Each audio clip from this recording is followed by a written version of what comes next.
Buenos días, mi nombre es Meilín Barbosa Contreras, soy estudiante de la Benemérita Universidad Autónoma de Puebla, actualmente médico pasante en la modalidad de investigación, y junto con la doctora Martínez Tobía Janet y la doctora Reynoso Zarzosa Fátima Aceret, hemos realizado este trabajo, el cual decidimos titular Hepatitis autoinmune en pediatría, revisión bibliográfica de una patología crónica, progresiva e infradiagnosticada.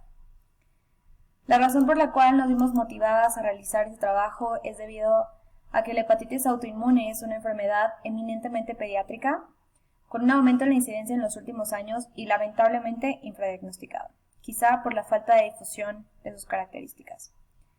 Es por eso que el objetivo del día de hoy es describir las generalidades sobre hepatitis autoinmune en pediatría para motivar a la sospecha diagnóstica y sobre todo evitar las complicaciones irreversibles. Hablando entonces sobre hepatitis autoinmune en pediatría, podemos afirmar que es una patología secundaria a una respuesta inmunológica aberrante dirigida contra el tejido hepático de tipo crónico y progresiva. Se caracteriza por una actividad necroinflamatoria acompañada de un incremento en las transaminasas, hipergabaglobulinemia policlonal, elevación selectiva de inmunoglobulina G, y títulos séricos altos de autoanticuerpo no organoespecíficos y organoespecíficos de hígado. Es importante mencionar que esta patología no distingue grupo étnico ni región geográfica, es predominantemente una enfermedad pediátrica y es la edad prepuberal la más vulnerable. Y sobre todo el género femenino, el más afectado en una variación 3:1 con respecto al género masculino. Actualmente hemos encontrado descritas en la bibliografía 4 subtipos de hepatitis autoinmune basados en la detección de autoanticuerpos en el suero al momento del diagnóstico. Entonces, como podemos ver en la siguiente tabla, los anticuerpos antinucleares y antimúsculo liso son los más usualmente detectados para el subtipo 1. Estos últimos pueden ser los únicos al momento del diagnóstico o bien coexistir con los antinucleares. Asimismo, esta entidad es de tipo heterogéneo, por lo tanto es posible encontrar, aunque en menor frecuencia, otro tipo de autoanticuerpos, tales como los antimitocondriales o bien los anticitoplasma de neutrófilos.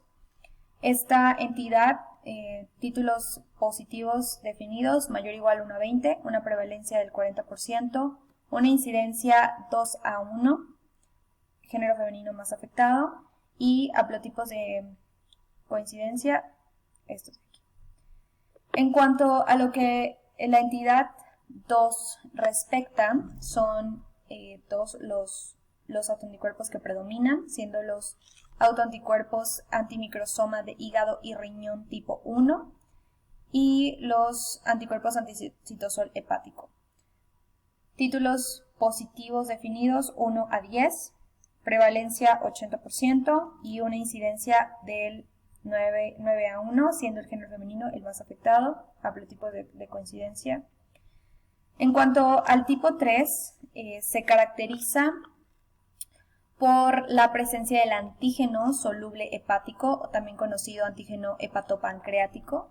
Este puede estar presente de forma aislada o bien en asociación con los anticuerpos antimúsculo liso.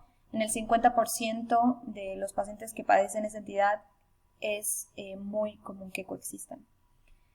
Títulos positivos mayor o igual 1:20, prevalencia del 20% de los casos, por lo cual la presencia de este antígeno pues es prácticamente la confirmación diagnóstica. Una incidencia 3:1, haplotipos de coincidencia. Y como último subtipo tenemos a la hepatitis autoinmune seronegativa, en la cual los datos clínicos y químicos de la enfermedad hepática crónica de causa desconocida están presentes, junto con los datos histológicos compatibles con hepatitis autoinmune, pero a diferencia del resto de las entidades, no existen marcadores serológicos. Tiene una prevalencia del 10 al 20%. La incidencia no existe como tal un dato, un número exacto, ya que es una entidad muy poco documentada.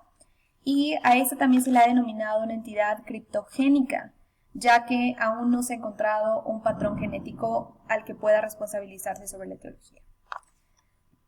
Ahora, en cuanto a la etiología, esta discusión aún no existe una descripción concreta ni específica para esta patología, ya que se trata de una enfermedad sumamente compleja, con una interacción de distintos factores como ambientales, genéticos, epigenéticos, un microambiente inmunológico que puede poner al cuerpo en un estado de compromiso a la tolerancia inmunológica y pues generando un daño aberrante e irreversible. Pero si queremos hablar a detalle sobre la susceptibilidad genética, esta está parcialmente determinada por la presencia de moléculas específicas del complejo mayor histocompatibilidad y con el antígeno leucocitario humano. Las principales asociaciones de susceptibilidad para pacientes mexicanos están relacionadas con los haplotipos que ya mencionamos en la tabla previa, y todos estos coinciden en la localización del brazo corto del cromosoma 6. Ahora, en cuanto al mecanismo fisiopatológico, de acuerdo a recientes estudios sobre inmunoregulación basados en observación de laboratorio, se sugiere la hipótesis de un defecto en la regulación negativa de la respuesta inmune debido a una disfunción específica de células T supresoras mediadas por linfocitos CD8. Sin embargo, esto sigue en discusión. También se habla de un factor ambiental que no está 100% comprobado. Sin embargo, existe evidencia de virus implicados, tales como el virus de Epstein-Barr, sarampión, hepatitis, como desencadenantes de la hepatitis autoinmune, y esto es debido a un mecanismo de mimetismo molecular. Por otro lado, también tenemos a fármacos implicados como la metildopa, la nitrofurantoína, diclofenaco, minociclina y algunas estatinas que se ha comprobado que son hepatotóxicos y que una vez que esto se puede generar, de ahí puede progresar a una hepatitis autoinmune. En cuanto al diagnóstico, cabe señalar que la hepatitis autoinmune no tiene como tal un cuadro clínico patognomónico. Sin embargo, hay ciertos rasgos clínicos en los cuales los pacientes coinciden, tales como fatiga, astenia, artralgia de pequeñas articulaciones, náusea, dolor abdominal, malestar general y en algunas ocasiones para las pacientes pediátricas, amenorrea o retraso en la menarquia.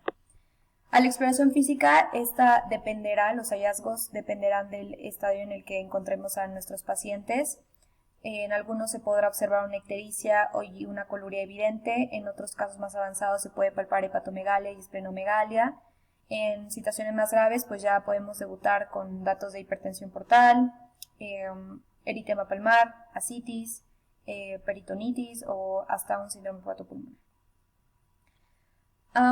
El Grupo Internacional de Hepatitis Autoinmune en 2008 realizó una actualización del sistema de puntuación en el cual unificó criterios que son utilizados en la práctica clínica, clasificando así a los pacientes de acuerdo a si tienen un diagnóstico definitivo o probable para hepatitis autoinmune. En este esquema de puntuación pues toma en cuenta el género, algunos datos químicos como cociente de fosfatasa alcalina, el valor de IgG, autoanticuerpos, marcadores de infección viral, una medicación previa hepatotóxica, también si el paciente padece alguna otra enfermedad autoinmune o el familiar directo la padece, títulos de autoanticuerpos, hallazgos histológicos. Aquí quiero hacer hincapié, ya que es muy importante mencionarles que la biopsia es necesaria para comprobar la remisión y la ausencia de la actividad antes de suspender el tratamiento inmunosupresor, sí, pero sobre todo para la confirmación diagnóstica. Podemos tener un paciente el cual nos dé toda la clínica y la química, sin embargo, no hay que dejar de lado la histología.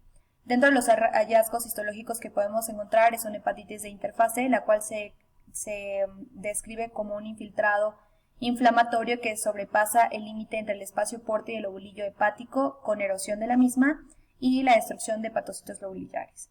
O bien una hepatitis acinar, el cual se describe como un infiltrado inflamatorio en los sinusoides hepáticos. Algunos otros puedan tener una regeneración hepática con formación de rosetas o bien solo cambios en los ductos biliares. Y muy importante mencionar que todo paciente con hepatitis autoinmune va a mostrar, a excepción de los casos leves, una fibrosis y en los más avanzados, cirrosis. Ahora, hablando del tratamiento, es muy importante mencionarles que el objetivo es inducir y mantener la remisión y sobre todo evitar las complicaciones. La piedra angular del tratamiento son los inmunosupresores, corticosteroides. La prednisona, aquí tenemos dosis mínima, dosis máxima. 15 días después que se vea una respuesta favorable, se va a añadir azathioprina. Y alrededor de las 6 u 8 semanas después se va a iniciar la pauta descendente, siempre y cuando hayamos tenido buena respuesta en conjunto, de hasta 0.1 a 0.2 miligramos kilo día. Importante mencionar que se irán a monoterapia aquellos pacientes con intolerancia o con citopenia grave, quedarán únicamente con prednisona. En aquellos en quienes no funcione esta primera alternativa, esta primera opción de tratamiento, tendremos entonces a la budesonida como segunda opción. Ha demostrado que esta es menos eficaz que la prednisona para inducir la remisión. No se usa en pacientes con cirrosis debido a que el metabolismo tiene un metabolismo de primera fase por el hígado, entonces aquellos con hipertensión portal, etcétera, será complicado su metabolismo. Se administra cada 8 horas, por lo cual no nos ayuda con el apego al tratamiento. Sin embargo, puede ser utilizado. El micofenolato mofetil es una opción para aquellos con refractariedad. Y la ciclosporina, comúnmente utilizado en terapia combinada con prednisona y azathioprina para inducir a la remisión cuando no se ha completado o en aquellos pacientes que debutan con una falla hepática aguda, esta debe utilizarse. Tracolimos y rituximab, evidencia limitada, sin embargo, pueden ser utilizados. En aquellos pacientes en los que se agotaron estas dos opciones y no ha funcionado el tratamiento, podemos recurrir a los agentes antifactor de necrosis tumoral alfa, infliximab, etanercept y adalimumab. En estos se ha demostrado evidencia de que son capaces de inducir remisión. Sin embargo, pues son la tercera opción de tratamiento. En aquellos pacientes donde se ha fracasado con toda opción terapéutica, la opción será el trasplante hepático. Y muy importante mencionar que sin importar en qué escalón nos encontremos del tratamiento, debemos complementarlo con ejercicio, vitamina D y calcio. Importante mencionarles en este apartado que el tratamiento se da de forma indefinida, a menos que la función hepática se restablezca durante 2 años y se mantenga por 2 años consecutivos. Y destacar que remisión completa se define como la mejora de los síntomas, normalización de la función hepática el primer año y que se mantenga durante los 6 meses siguientes, y sobre todo la confirmación histológica de la ausencia de inflamación. Los materiales y métodos utilizados. Fue una revisión sistemática a partir de la consulta de artículos científicos indexados. Estas fueron las fuentes consultadas. La información fue analizada y se seleccionó de acuerdo al tema mencionado y la procesamos por medios computarizados. Los resultados, muy importante. La hepatitis autoinmune existe como diagnóstico definitivo más de lo que los médicos pediatras quisieran. Si bien la presentación puede ser insidiosa, esta debe formar parte del diagnóstico diferencial al evaluar síntomas inespecíficos. Es importante referir de manera oportuna a aquellos pacientes en quienes se sospecha hepatitis autoinmune aun cuando sean asintomáticos, pero que cuentan con los hallazgos bioquímicos compatibles.